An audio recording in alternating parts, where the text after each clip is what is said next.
hungry. We'll go down and get some snacks. But wait a minute. What are you doing here? Okay, Sarge. I'll do a review. For the start of this video, I thought I'd do a size comparison of all these G.I. Joe ground force vehicles compared to the Warthog. First off, the 1985 Armadillo. And you can see there that the Warthog is quite larger.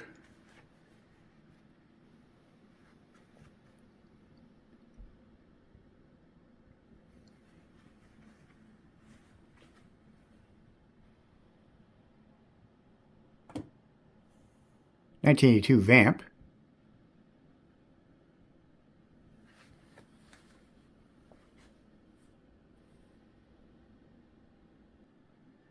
(1982) Mobat.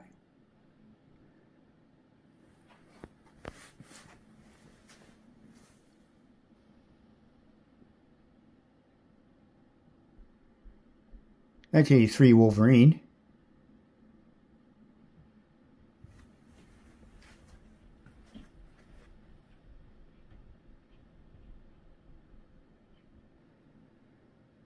(85) Ostriker.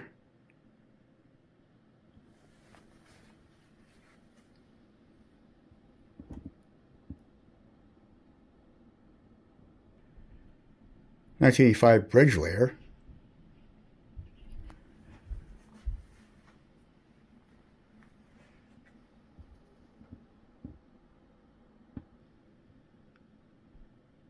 (1985) Snowcat.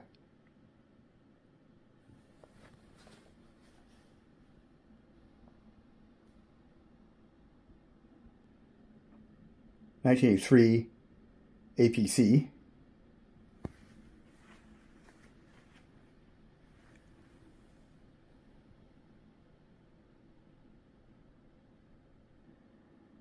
(1985) Mauler.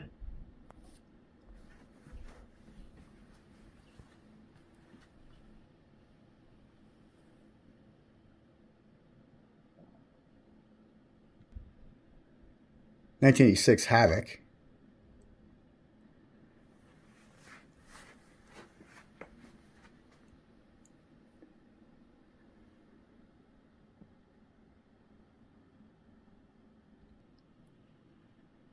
(1988) Rolling Thunder.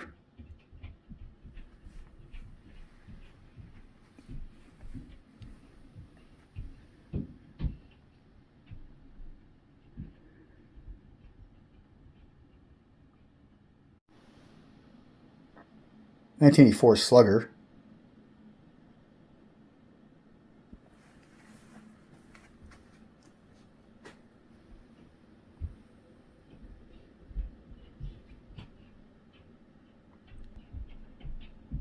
(1990) Avalanche.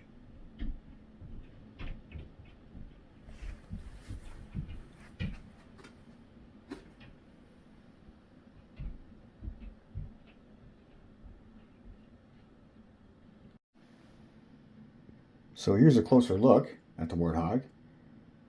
AIFV, which stands for Amphibious Infantry Fighting Vehicle.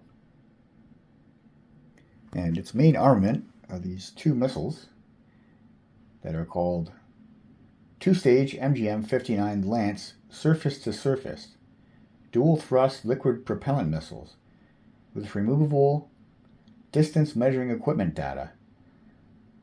So they're kind of like stabilizing rings that would help them acquire the target.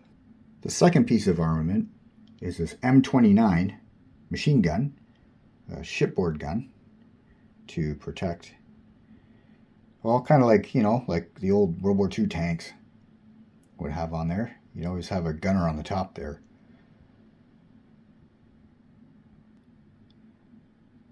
And then two sets of 6 smoke grenade tubes on each side. You can see them on that side. And then on the other side, as shown there,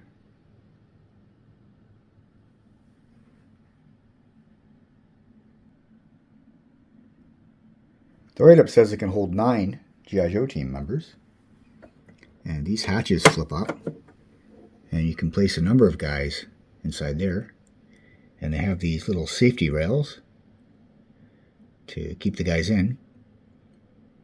And right there you can see there can be 1, 2, 3, 4, 5, 6, 7, possibly 8 fitting in there. And then inside these hatches, you can definitely put 3 guys, 1 guy per hatch.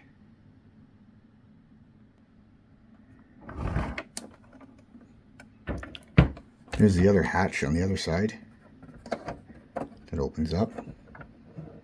And I'm missing one railing, as you can see there. But I think it's just a great personnel carrier.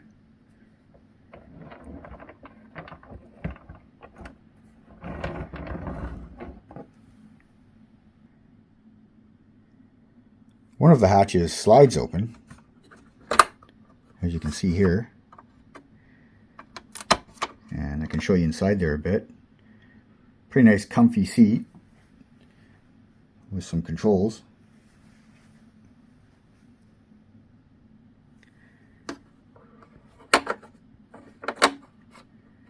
Kind of slides in there snug. And then the other one flips up. And there's another chair in there. And it's kind of on an angle for a guy to sit. And this one does too. Kind of flips up. You can see the station down there with the controls and stuff.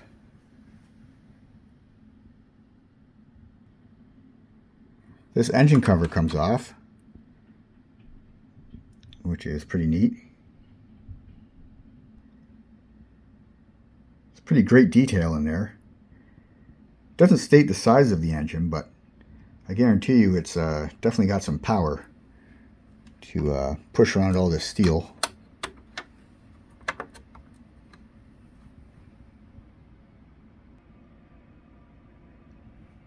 It's got a pretty big communications antenna.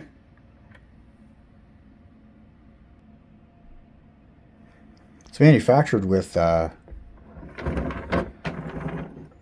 specially designed aluminum hardened hull, I read, which allows it to be used on the ground with the tank treads, but then it can float in water.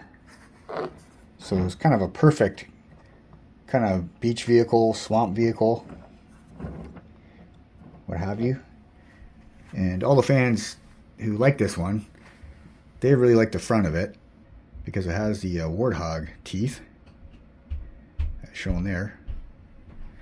And the lights make it look like eyes from the front, but really the decals here, you can see the eyes. There's one there.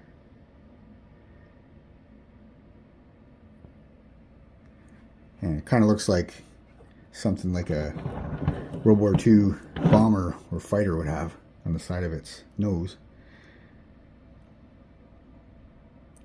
And I really like that. It's a really nice touch for this vehicle. I think it adds to the military look that so many of us like and enjoy with G.I. Joe stuff. Really nice detail on this thing. I don't know if you can see, but it's made with a little bit of grit on the outer area to make it look like steel, which is pretty neat.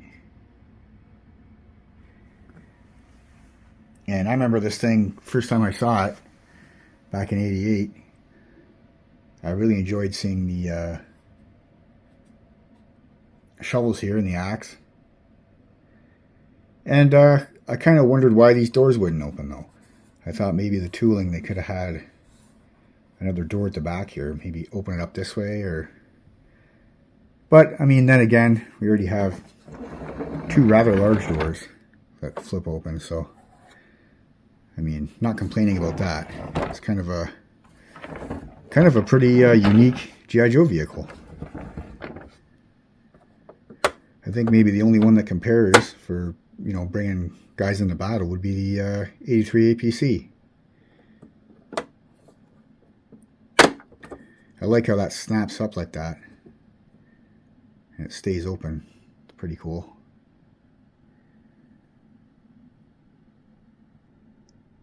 The vehicle came with Sergeant Slaughter, and it's the version 3. There was already a 1985 mail away and the one that came with the Triple T. The difference with this one is that his hat isn't fixed on his head, and you can remove it. So I thought that was pretty cool. And of course there's a Sergeant Slaughter's Marauders version that came out a year later of Sergeant Slaughter. But a lot of fans like this one as maybe their favorite. It has a cool military type look with the bullets strung across his chest, a big knife on his chest, a shoulder patch for some heavy firing, and yeah, more of a military type look than maybe a trainer or a drill instructor.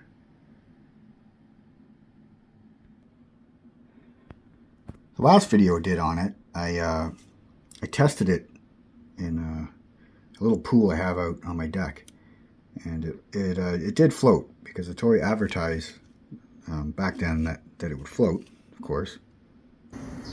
So here's a test to see if this thing floats.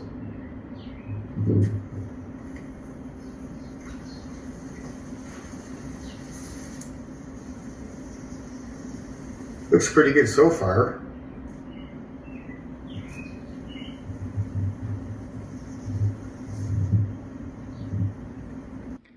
So the one I have here, it did float. And here's the 1988 brochure that came with all the 1988 vehicles. And you can see some of the stuff that was available. And there's the Warthog.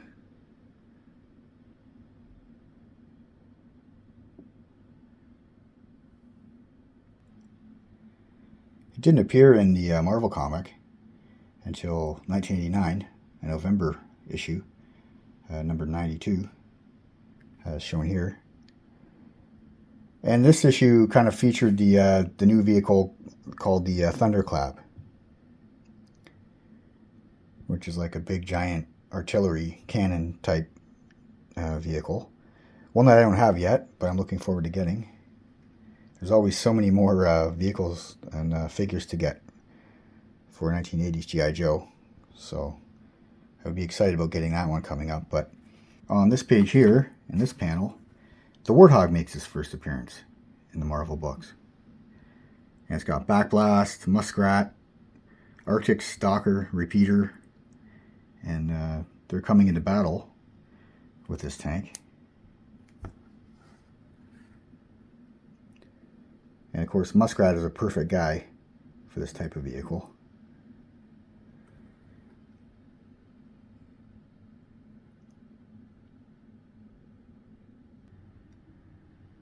I thought I'd end this video talking about the 1984 Killer Whale hovercraft. And reason being, my mom has found an old photo of me with it, with my aunt and uncle, and there's my mom there beside me. But yeah, this is Christmas Day 1984, and I remember this day vividly. I was so excited that I got the Killer Whale that I threw up, and I've told this story before on the channel. Yeah, I just really wanted it so bad, and you know, just to see it under the tree, you know, after opening it, I was so excited. And yeah, this isn't my childhood one, of course. I was able to obtain one. Thanks for watching. Yo, Joe.